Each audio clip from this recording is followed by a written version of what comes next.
नमस्कार, आप देख रहे हैं सच द रियलिटी। मैं मोहित दुबे आपके साथ। आइए नजर डालते हैं आज की बड़ी खबरों पर। श्रीनगर में बड़ा हादसा, झेलम नदी में नाव डूबी, 4 की मौत, 10 छात्रों समेत कई लापता, बचाव अभियान जारी। स्थानीय लोगों के अनुसार 4 शव बरामद किए गए, लेकिन अभी तक कोई आधिकारिक पुष्टि नहीं हुई। प्रारंभिक रिपोर्ट में कहा गया कि जब नाव पलटी तो उसमें 20 लोग सवार थे। अभी बचाव अभियान जारी। बताया जा रहा है कि 3 लोगों को बचा लिया गया है। उन्हें अस्पताल में उपचार के लिए कराया गया भर्ती। पटना में मेट्रो का काम कर रहे क्रेन से ऑटो की भीषण टक्कर, 7 की हुई मौत। मेट्रो का काम कर रहे क्रेन और ऑटो में भयंकर टक्कर हो गई, जिसमें 7 लोगों की हुई मौत। इस हादसे में बच्चा, महिला समेत 4 लोगों की घटना स्थल पर ही हुई मौत, जबकि 3 लोगों की मौत अस्पताल ले जाने के क्रम में हुई।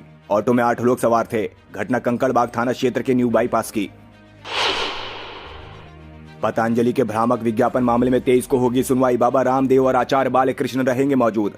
सुनवाई के दौरान मुकुल रोहतगी ने कोर्ट से कहा कि रामदेव सार्वजनिक रूप से मामले में माफी मांगना चाहते हैं। इस पर जस्टिस हिमा कोहली ने कहा कि अदालत सुनना चाहती है कि रामदेव और बालकृष्ण क्या कहना चाहते हैं। उन्हें कहिए कि वो सामने आए।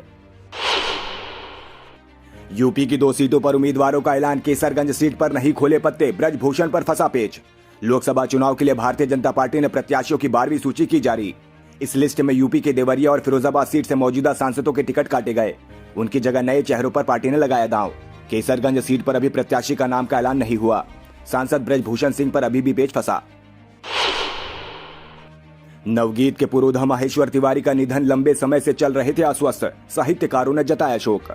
यश भारती से पुरस्कृत वरिष्ठ नवगीतकार माहेश्वर तिवारी का निधन, पिछले कई दिनों से अस्वस्थ चल रहे थे।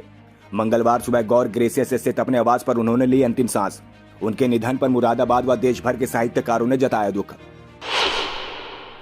शराब घोटाला से जुड़े मनी लॉन्ड्रिंग मामले में गिरफ्तार दिल्ली के मुख्यमंत्री अरविंद केजरीवाल ने तिहाड़ जेल से एक और संदेश भेजा है।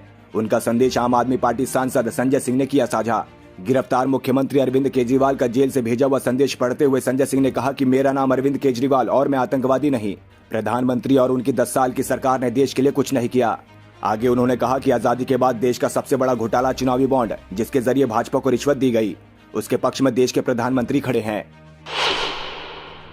एलन मस्क ने लिया बड़ा फैसला। सोशल मीडिया प्लेटफॉर्म एक्स पर पोस्ट, लाइक और रिप्लाई देने के लिए देने होंगे पैसे।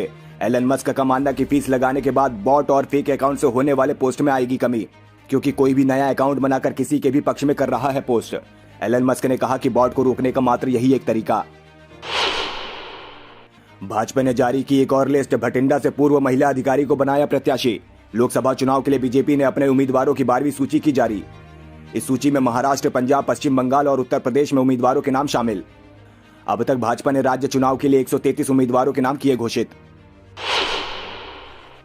निजी स्कूलों की मनमानी पर लगाम। अभिभावकों पर महंगी किताबें और यूनिफॉर्म खरीदने का दबाव बनाया तो होगी कार्यवाही। शिक्षा निदेशालय ने निजी स्कूलों को चेतावनी दी कि अगर अभिभावकों पर महंगी किताबें और यूनिफॉर्म स्कूल से ही खरीदने का दबाव बनाया तो होगी कार्यवाही।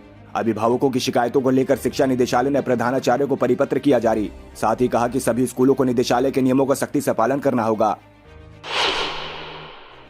चिराग पासवान के हाजीपुर में आरजेडी ने लगाई सेंध। तेजस्वी यादव के पाले में आए एलजेपीआर के 2 नेता। हाजीपुर में इस बीच उनके 2 नेताओं ने पाला बदल लिया। 2 नेता अब राजद में हो गए शामिल। लोजपा के प्रदेश महासचिव बलीराम सहनी ने पार्टी से दिया इस्तीफा। इसके अलावा पार्टी के एक प्रमुख कार्यकर्ता ने भी चिराग पासवान का छोड़ा साथ।